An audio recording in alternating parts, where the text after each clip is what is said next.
The screen flickered to life across every device in human space. People stopped what they were doing. Workers in factories looked up at the monitors. Children in schools watched their classroom displays change. Families eating dinner saw their entertainment systems override to show something else. Nobody knew what was coming, but everyone could feel that something was wrong.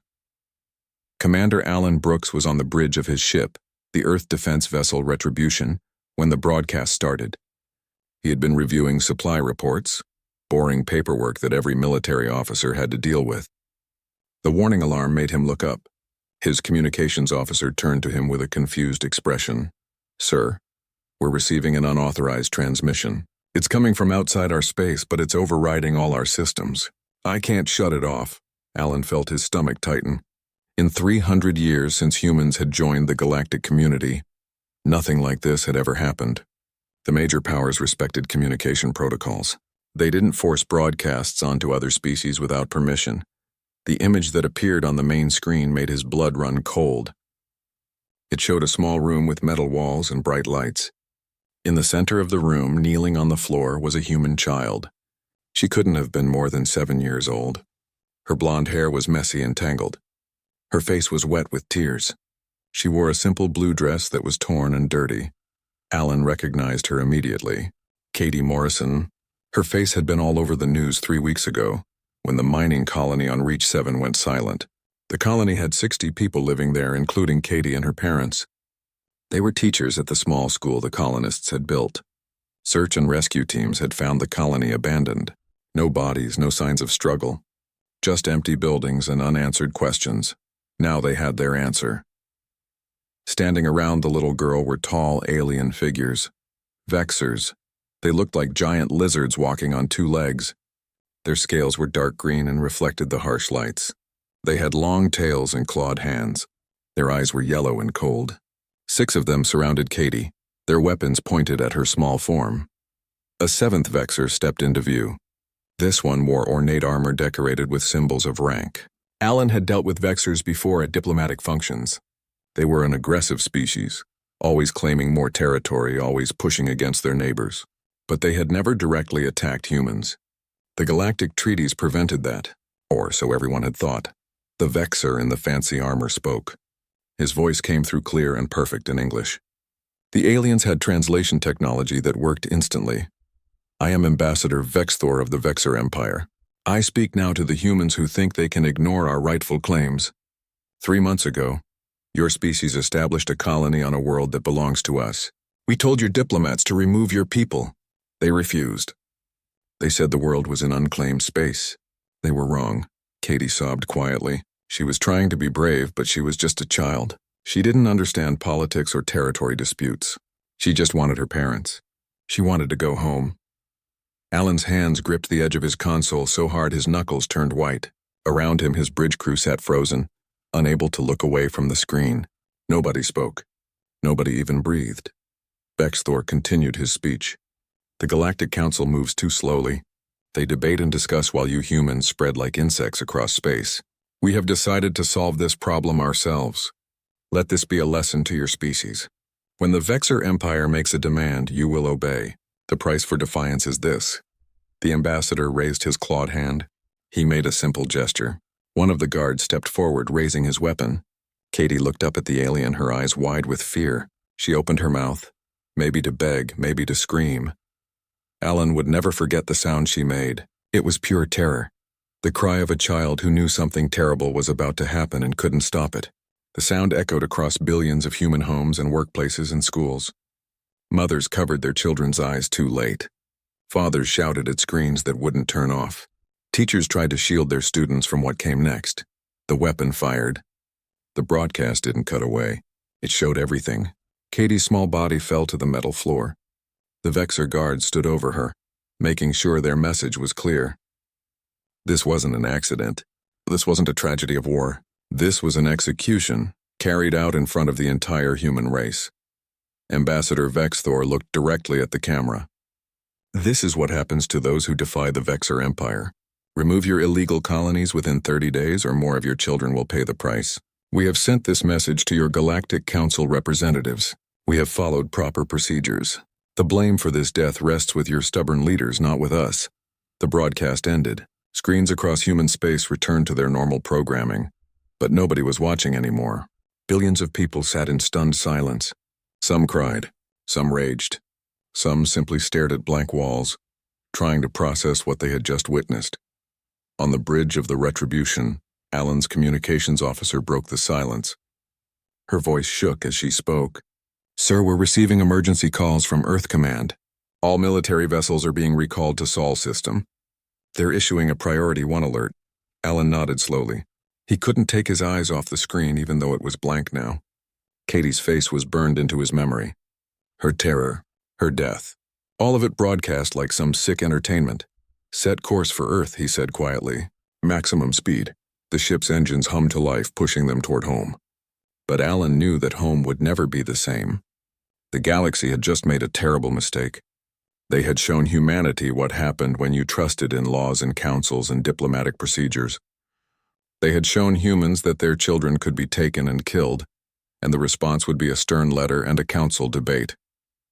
Across human space, the same realization was dawning on billions of minds.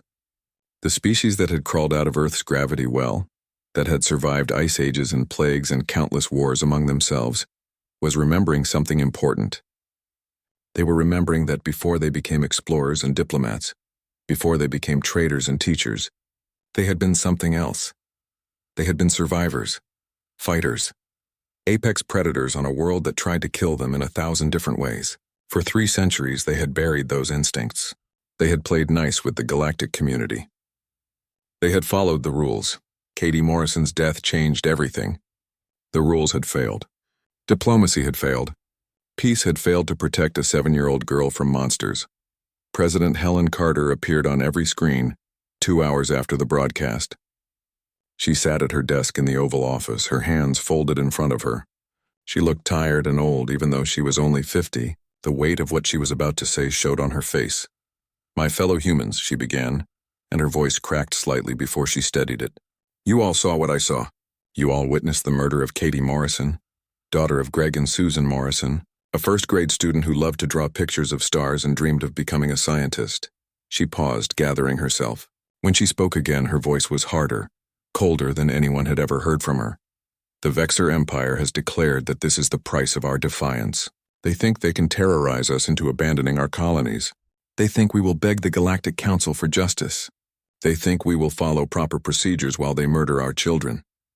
President Carter looked directly into the camera, and her eyes held something that made viewers feel cold. "They are wrong. I am issuing a formal declaration of war against the Vexor Empire. Not a police action, not a peacekeeping mission. War, total war. We will not stop until their military is destroyed and everyone responsible for Katie's death faces justice. May God have mercy on them because we will show them none."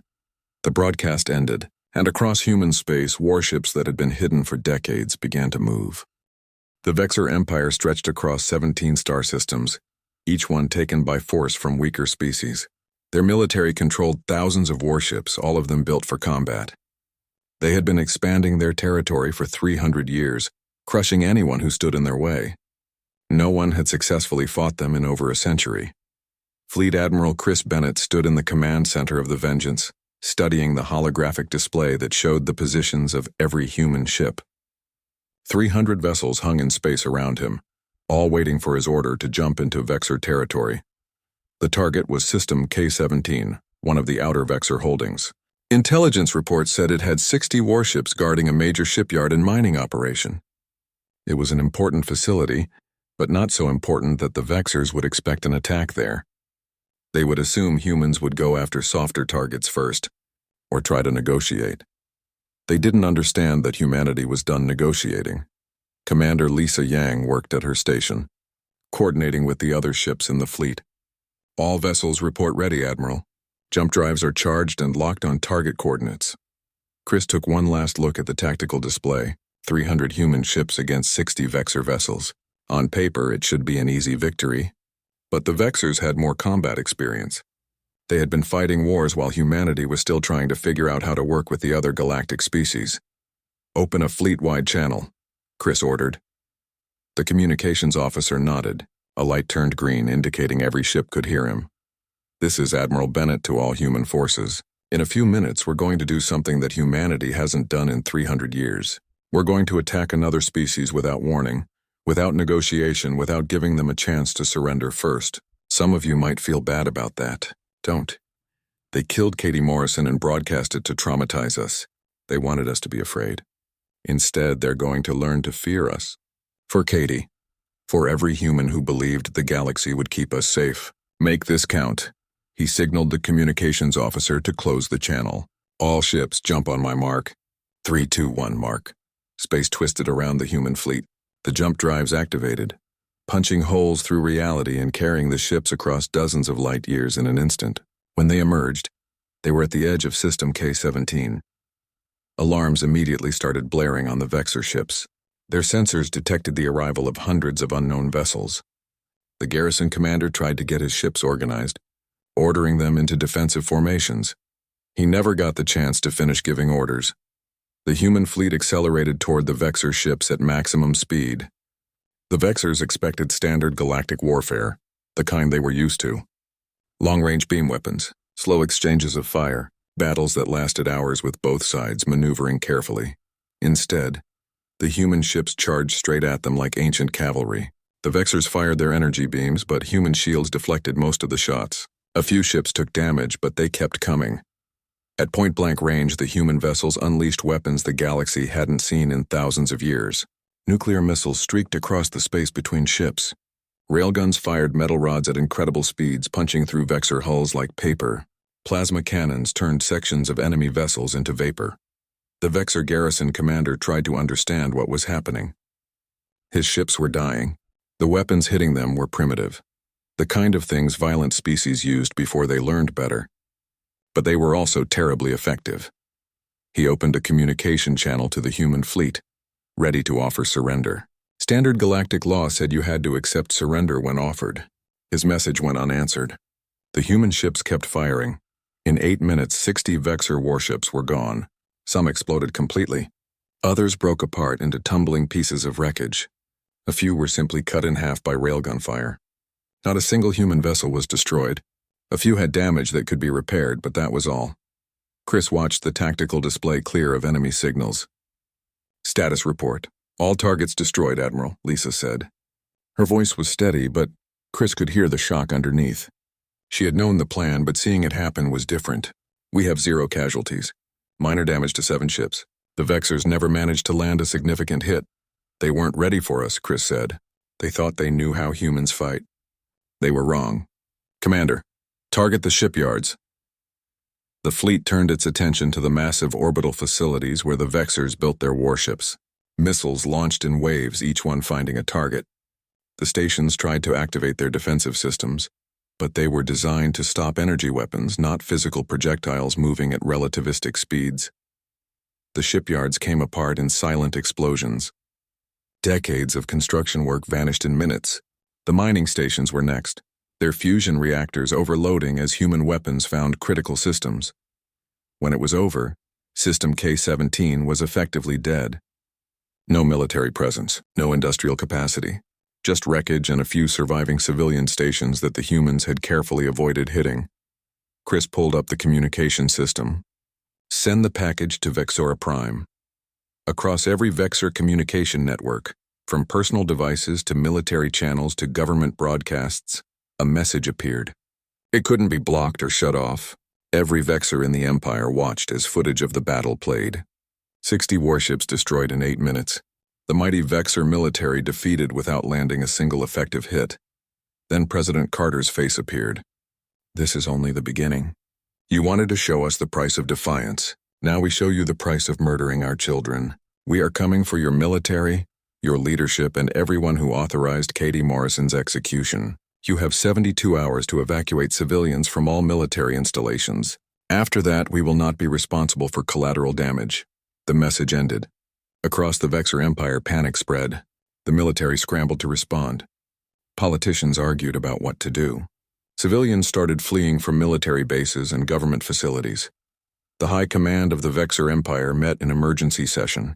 Admiral Kratok, Supreme Military Commander, studied the footage of the battle over and over. How did they do this? Our ships barely got their shields up before they were destroyed. The humans used kinetic weapons, his intelligence officer explained. Nuclear missiles, railguns, plasma cannons. All technology we abandoned centuries ago as too primitive. Primitive? Kratok hissed. It worked better than our advanced weapons. Why were we not prepared for this? Because no one uses these weapons anymore, sir. They're considered barbaric. The Galactic Council banned them 3,000 years ago. Kratok slammed his clawed hand on the table. The humans signed those bans too. They lied to us. They made us think they were weak and peaceful.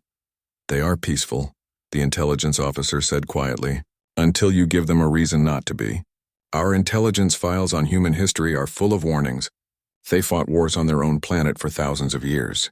They refined killing into an art form. We should have paid more attention. Well, we're paying attention now. Kratok pulled up a map of the Empire. Pull all garrison fleets back to core systems. Concentrate our forces around Vexora Prime and the major colonies. If they want to fight, we'll give them a real battle. The orders went out. Vexor ships across the Empire began moving, abandoning the outer systems to consolidate their strength. It was standard military doctrine, a textbook response to a sudden attack. Concentrate your forces. Defend the important locations. Make the enemy fight through your strongest positions. It was exactly what human military planners had expected them to do. Captain Ryan Foster commanded a small squadron of stealth ships, vessels designed for reconnaissance and quick strikes. While the main fleet made its big, obvious attack on K17, Ryan's ships had quietly slipped into deeper Vexor territory. Targets acquired, his sensor officer reported. 3 supply depots in the system, just like intelligence said. Ryan studied the tactical display. The depots were huge stations filled with fuel, ammunition, spare parts, and food. Everything the Vexor military needed to keep fighting. They were guarded, but lightly. Most of the garrison had been pulled away to join the main fleets. All ships attack pattern Delta. Fast in, plant the charges, fast out. We have 8 minutes before they can get reinforcements here. The stealth ships dropped their camouflage and accelerated toward the depots. Vexor defenders scrambled to respond, but by the time they realized what was happening, it was too late. Human Marines teleported onto the stations, placed antimatter charges on critical systems, and teleported back out. Ryan's squadron was already jumping away when the charges detonated. The explosions were visible from 3 star systems away. 3 major supply hubs simply ceased to exist. Target eliminated, Ryan reported to Fleet Command. Moving to next objective. All across Vexor space, similar attacks were happening. Human forces hit supply lines, communication relays, and isolated outposts. They avoided big battles, instead crippling the Empire's ability to support its military. It was a strategy humans had perfected over centuries of warfare. Cut off your enemy's supplies and watch them collapse from within. The Vexor military started to realize they were in serious trouble. The Galactic Council station floated in neutral space, a massive structure built by 100 different species working together. It was supposed to be a symbol of peace and cooperation. Right now it was filled with panic and argument. Ambassador Linda Phillips walked through the corridors toward the main council chamber. She had been Earth's representative to the galaxy for 20 years. She had negotiated trade deals and cultural exchanges. She had smoothed over disputes and built friendships across species lines. She was known as a patient, kind woman who believed in the power of diplomacy. That woman had died watching Katie Morrison's execution. The person walking to the council chamber now was someone different. Someone harder. The chamber doors opened automatically. Inside, representatives from 1,000 species waited. Some sat in chairs. Some floated in bubbles of their native atmosphere. Some existed as energy patterns contained in special fields. Every shape and size of intelligent life was present, all of them talking at once. High Counselor Zephram called for order. The being of pure energy pulsed with light as it spoke. This emergency session will now begin. Ambassador Phillips, you requested this meeting. The council grants you the floor. Linda stepped up to the human platform. Below her, rows of alien representatives watched with various types of eyes and sensors. Some looked sympathetic. Most looked annoyed. A few looked amused. Thank you, High Counselor. I am here to deliver a formal message from the government of Earth and all human colonies. Effective immediately, humanity is withdrawing from the Galactic Council. We are invoking Article 7 of the Founding Charter, which permits military action in cases of genocide against a member species. The chamber erupted in noise. Clicking, whistling, buzzing. and sounds that human ears couldn't even process. The translator system struggled to keep up with everyone talking at once. Zephyrom pulsed with red light, the energy being's version of shouting.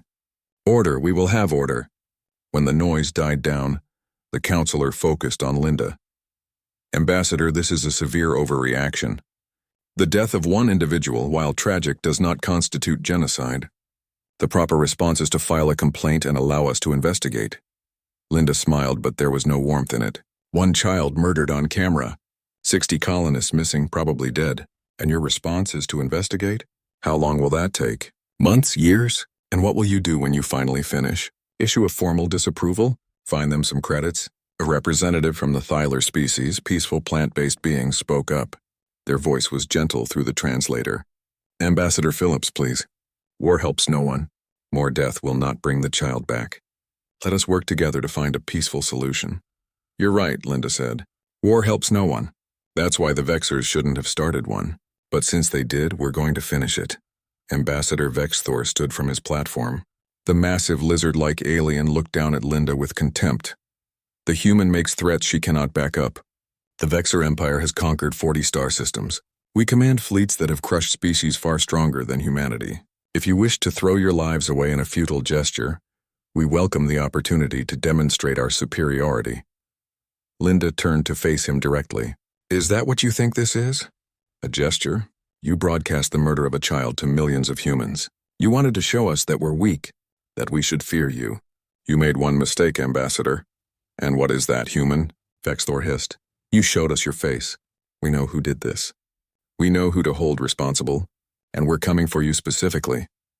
Linda pulled out a data pad and read from it.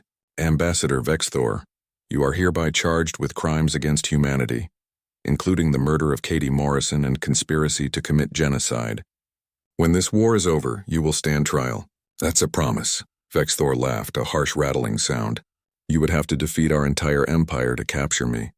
That will never happen. We'll see." Linda looked around the chamber at all the assembled species. The Galactic Council has 48 hours to evacuate any civilians from Vexor space. After that, it becomes a war zone. Any vessel that interferes with human military operations will be treated as hostile. We're done playing by rules that only we follow." She walked out of the chamber before anyone could respond. Behind her, the council dissolved into arguments. Some species demanded sanctions against humanity. Others called for peacekeeping forces. A few, those who had studied Earth's history, began quietly making plans to move their citizens away from the conflict zone. The Zithorians, floating in their water spheres, sent messages to their homeworld. Evacuate all citizens near human or Vexor space immediately. They had read about human wars. They understood what was coming. Back on Earth, the mobilization was already in full swing. News broadcasts showed images that shocked most humans and terrified the aliens who were watching. Ships were emerging from hidden bases everywhere. The asteroid belt suddenly had hundreds of vessels appearing from facilities that supposedly didn't exist. Mars, which everyone thought was just a research outpost, revealed massive shipyards. The moons of Jupiter opened hangar doors that had been camouflaged for centuries. Colonel Jake Murphy stood in the control center of Luna Base, watching the construction reports scroll across his screens. New warships were rolling out of the yards every hour. These weren't exploration vessels or cargo haulers. These were weapons, pure and simple. Humanity had been building them in secret for decades, hoping never to need them. "How long until the fleet is ready?" asked General Claire Foster, commander of all Earth Defense Forces. Jake checked his numbers. "First wave is ready now. 300 ships, all heavy combat vessels. Second wave will be ready in 3 days. Another 500 ships. If we keep production at maximum, we can field 2,000 warships within a month." Claire whistled softly. "And the aliens think we're a minor species with a token defense force." "That's what we wanted them to think," Jake said. "Command has been planning for this possibility since first contact. Not this exactly, but something like it. The scenario where the galactic community fails to protect us and we have to protect ourselves. I just wish we didn't have to use it." Claire pulled up images of the ships on her own screen. Each vessel was designed using human principles of warfare, tactics learned from centuries of fighting each other. They carried weapons that the Galactic Council had banned long ago, technologies that most species considered too dangerous to use. Humanity had agreed to those bans. But they had never agreed to get rid of the knowledge of how to build such weapons. Just in case.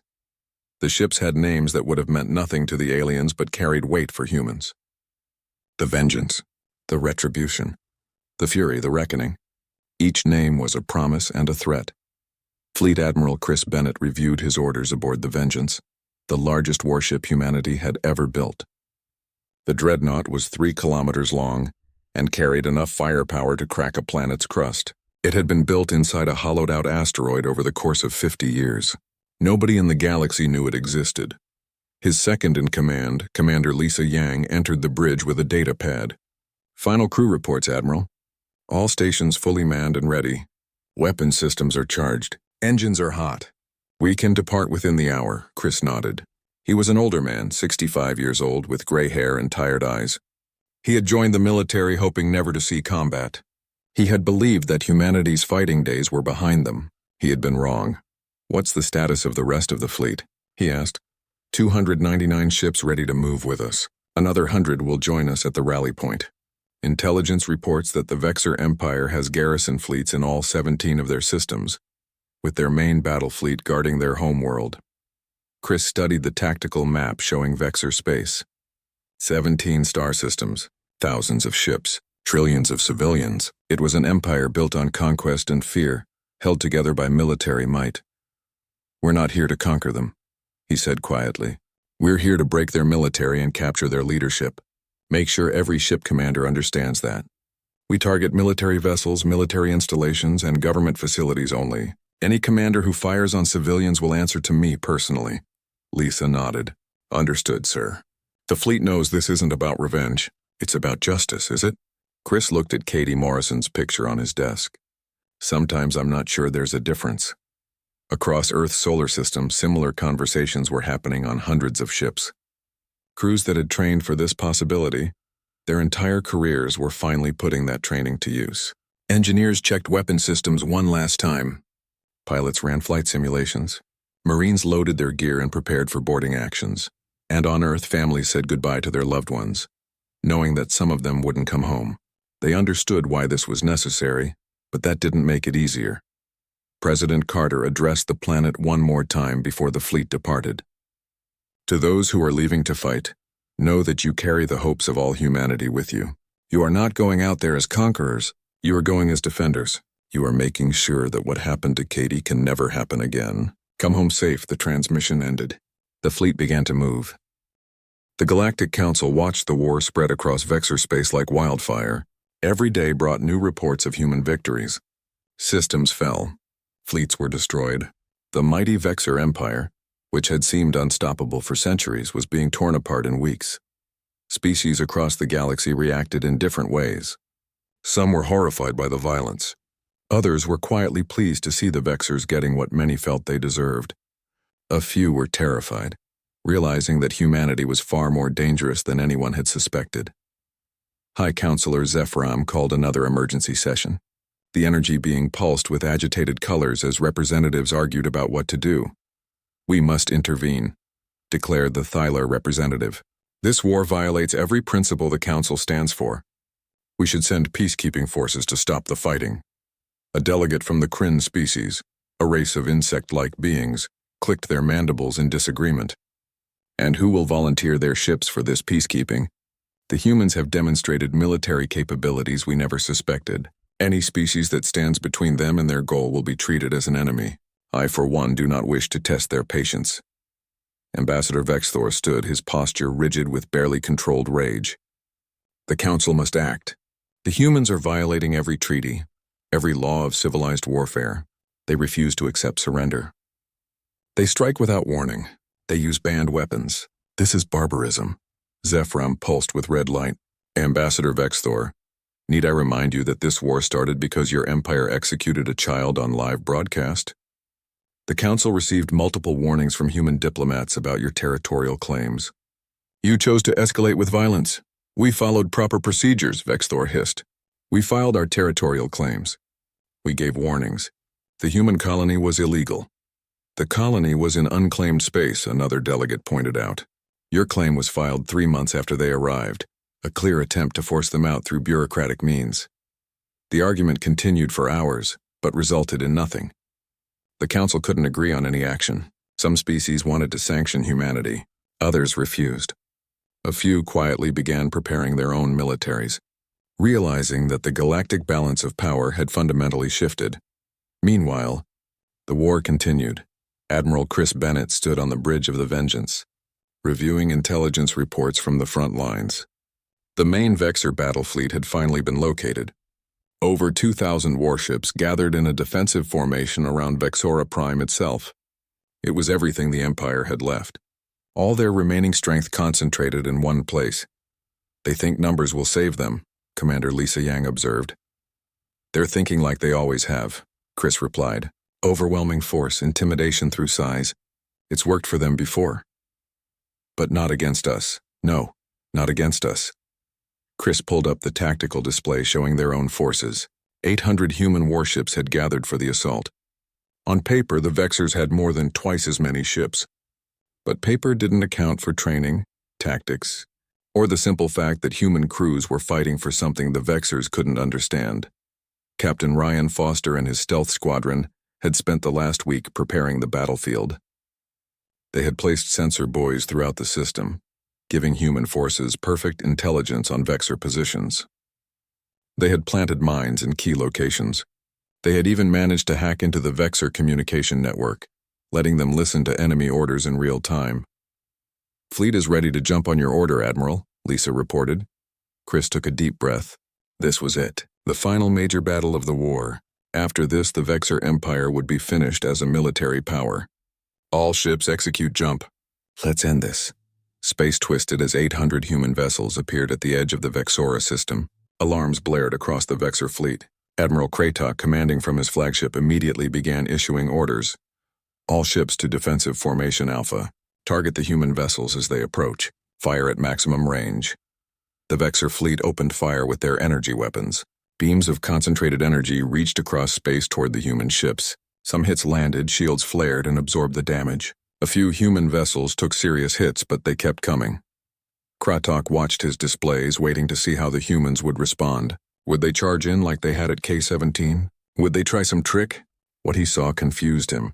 The human fleet split into 3 groups. One went high. One went low. One came straight at the Vexor formation. They moved in patterns that seemed random but somehow coordinated. Ships weaved and turned, making them hard to target. What are they doing? One of his officers asked. Kratok realized it too late. They're not attacking as a fleet. They're hunting us like predators. The human forces had studied how wolves hunted on Earth, how sharks circled their prey in the ocean, how ancient fighter pilots had engaged in dogfights. They applied all of that knowledge to space combat. Instead of treating this like a battle between 2 navies, they treated it like 800 packs of predators attacking one large herd. The first targets were the Vexor command ships. Human vessels focused their fire on the larger vessels where admirals and fleet commanders directed the battle. Railgun rounds punched through shields that were designed to stop energy weapons. Nuclear missiles detonated in clusters, overwhelming defensive systems. Plasma cannons burned through armor plating. Kratok watched in horror as 3 of his command ships exploded in the first 5 minutes. His carefully organized fleet started to lose coordination. Without clear leadership, individual ship captains began making their own decisions. The formation broke apart. That was exactly what the humans wanted. Once the Vexor fleet was divided, it became easier to destroy. Human squadrons isolated groups of enemy ships and overwhelmed them with concentrated fire. The Vexors tried to reform, tried to support each other, but the humans moved too fast. Lieutenant Nicole Grant commanded a Marine assault team aboard a boarding ship. While the main battle raged outside, her job was to capture specific targets. Intelligence had identified which ships held high-ranking officials and war criminals. Target vessel identified, her pilot reported. Ambassador Vexor's personal ship trying to run for the edge of the system. Don't let him jump away, Nicole ordered. Disable his engines.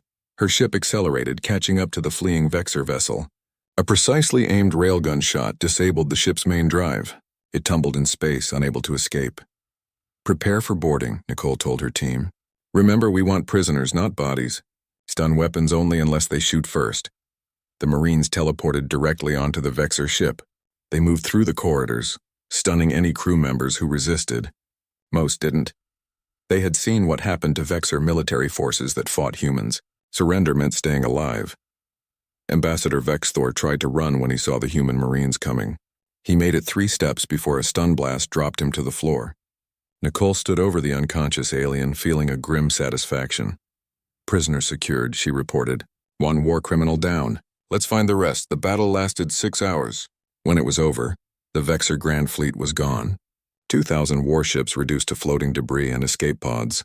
The humans methodically collected every escape pod they found, taking prisoners according to the rules of war that Earth had followed for centuries. It confused the Vexor survivors. They had expected to be killed. Instead, they were given medical care, fed and treated according to something called the Geneva Conventions. Most of them had never heard of such rules. War was supposed to be about conquering and destroying. This strange human concept of treating prisoners with dignity was foreign to them. Admiral Kratok found himself in a cell aboard the Vengeance. Admiral Bennett came to visit him personally. "Why?" the Vexor commander asked. "Why show mercy now? You destroyed our fleet. You killed thousands of our soldiers. Why not finish it?"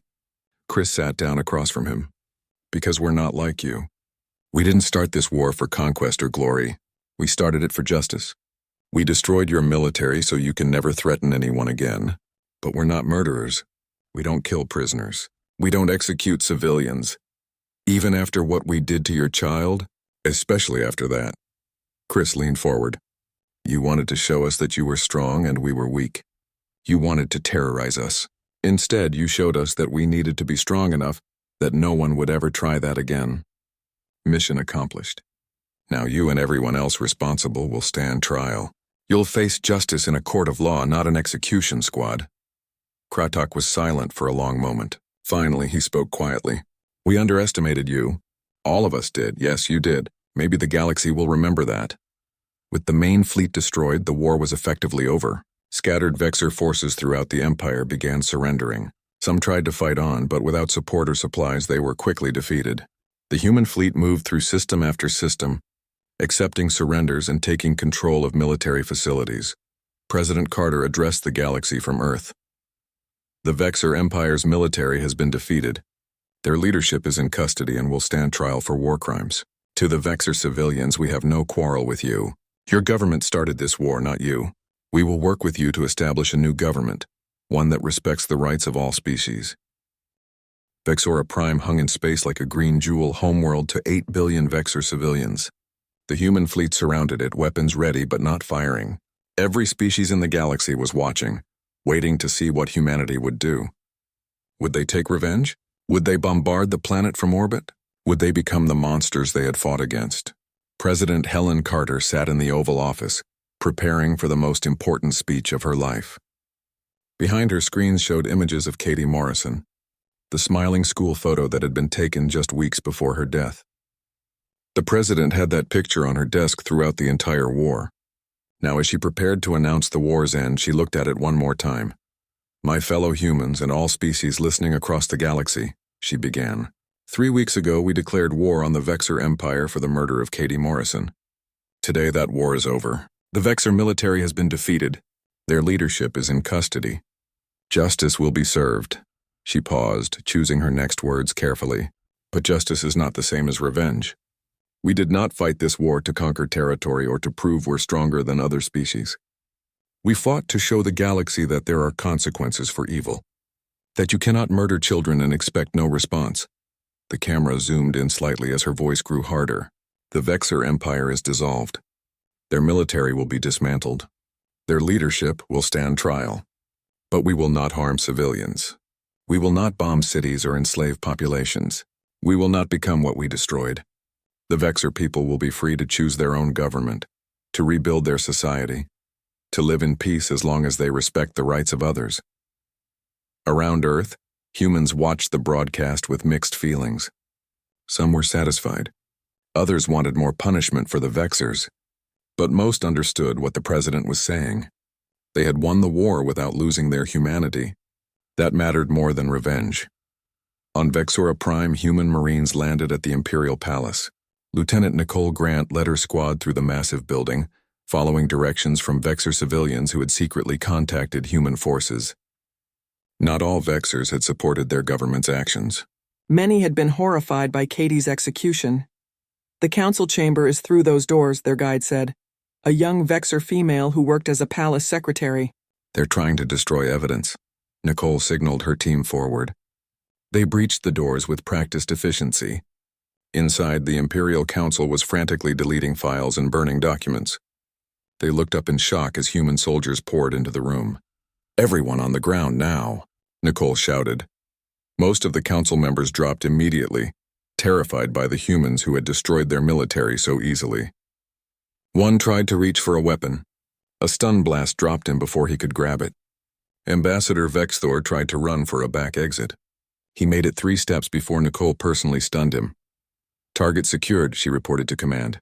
"All council members in custody." Within hours, over 200 Vexor officials, military officers, and government employees were arrested. Human investigators had compiled detailed evidence of who was responsible for Katie's death and the decision to broadcast it. They had hacked Vexor communication networks, recovered deleted files, and interviewed witnesses. The case was solid. The trials were held on a neutral station managed by a coalition of galactic species. Humanity insisted on transparent proceedings. Every session was broadcast across the galaxy. The defendants received lawyers. They were allowed to present evidence and call witnesses. It was a proper legal process, not a show trial. The evidence presented shocked many who watched. Video recordings showed Vexor leaders laughing as they planned Katie's execution. Communications revealed that they had specifically chosen a child to maximize the psychological impact on humans. They had discussed which type of death would be most traumatic to broadcast. Ambassador Vexor took the stand in his own defense. He showed no remorse. "We did what was necessary," he said. "The humans refused to acknowledge our territorial rights. We needed to send a strong message. In war, there are casualties." The human prosecutor, a woman named Angela Martinez, stood up. "This wasn't war. You hadn't declared war. You hadn't even filed a formal complaint through proper channels. You kidnapped a civilian child from a peaceful colony and executed her on camera to terrorize an entire species. That's not war. That's terrorism." "Call it what you want," Vexor replied. "It would have worked if you humans hadn't overreacted." "Overreacted?" Angela's voice was cold. "We responded proportionally. You killed one of ours. We destroyed your ability to kill anyone else. We could have killed billions of Vexors. We didn't. We showed more restraint than you showed to a 7-year-old girl." The trial lasted 2 weeks. The evidence was overwhelming. The judges, representatives from 7 different neutral species, found Ambassador Vexor and 43 other Vexor officials guilty of war crimes, crimes against sentient species, and conspiracy to commit genocide. The sentences ranged from 10 years to life imprisonment in human-run detention facilities. Several defendants received life sentences, including Vexor. None were executed. Humanity had banned the death penalty 2 centuries ago and wouldn't bring it back even for this. Many humans were angry about that. They wanted blood for blood, but President Carter held firm. "If we execute them, we become them," she said in an address to Earth. "We prove that might makes right, and the strong can kill the weak without consequence. Instead, we're showing the galaxy that justice means something to us. It's not just a word. It's a principle we'll defend even when it's hard." 3 months after the war ended, High Counselor Zephram visited Earth personally. President Carter met the energy being in the Oval Office, the same room where she had declared war. "Your species has surprised the galaxy," Zephram said through its translator. "We expected rage and destruction. We received precision and justice." Helen looked tired. The war had aged her visibly. Gray streaks showed in her hair that hadn't been there before. "We're human. We're capable of rage and destruction, but we're also capable of choosing not to give in to those impulses. That choice is what makes us better than what we fought. The Galactic Council wishes to extend a formal invitation for humanity to return," Zephram explained, "this time with a permanent seat on the Security Council. We recognize your species as a major power with all the rights and responsibilities that entails." "And our military?" Helen asked. "Will the Council demand we disarm?" "No. We understand now why you built those weapons in secret. You couldn't trust that we would protect you. You were right not to trust us. We failed Katie Morrison. We won't fail humanity again." Helen considered the offer. We'll accept on certain conditions. Human space remains under human control. Our colonies are recognized as legitimate. And we maintain our military at whatever level we deem necessary for our security. Agreed, Zephram said immediately. The council has already voted to accept those terms. 6 months after the war, a memorial was dedicated on Luna. It could be seen from Earth with a good telescope. A statue of a young girl looking up at the stars with wonder and hope on her face. Around the base, the names of every human who died in the war were inscribed. There were surprisingly few of them, less than 500 total casualties. Katie Morrison's name was at the top, with her dates of birth and death. Below that, a simple inscription read, "She deserved to grow up. We made sure others will." Commander Alan Brooks, who had been on the bridge of his ship when the terrible broadcast started everything, attended the dedication ceremony. He stood with thousands of other veterans looking up at the statue. "Do you think it was worth it?" a young officer asked him. "All of this for one child?" Alan thought about that question. He thought about the lives lost on both sides. The ships destroyed, the families torn apart, the permanent scar on human history. Then he thought about Katie's face in that broadcast, her terror and confusion in her final moments. A civilization that won't fight to protect its children doesn't deserve to survive, he said finally. "We didn't start this war for territory or resources or pride. We started it because they thought they could murder a little girl and we would just accept it. We proved them wrong. Was it worth it? Ask the next human child who grows up without fear that aliens will kill them for political leverage." The young officer nodded slowly, understanding. Across the galaxy, the effects of the war rippled outward. Species that had been aggressive toward their neighbors suddenly became more cautious. The galaxy had learned that humanity would fight, and fight effectively when pushed beyond its limits. More importantly, they learned that humans would win and still show mercy afterward. It was a combination that earned respect and fear in equal measure. On Earth, schools taught children about Katie Morrison. Not to glorify war, but to explain why their parents and grandparents had fought. To show them that even in the darkest moments, humanity had tried to do the right thing. They had been strong enough to win, and wise enough not to abuse that strength. President Carter served out her term and retired from politics. She spent her remaining years working with orphans and displaced children, human and alien alike. She never spoke publicly about the war again. She had said everything that needed to be said.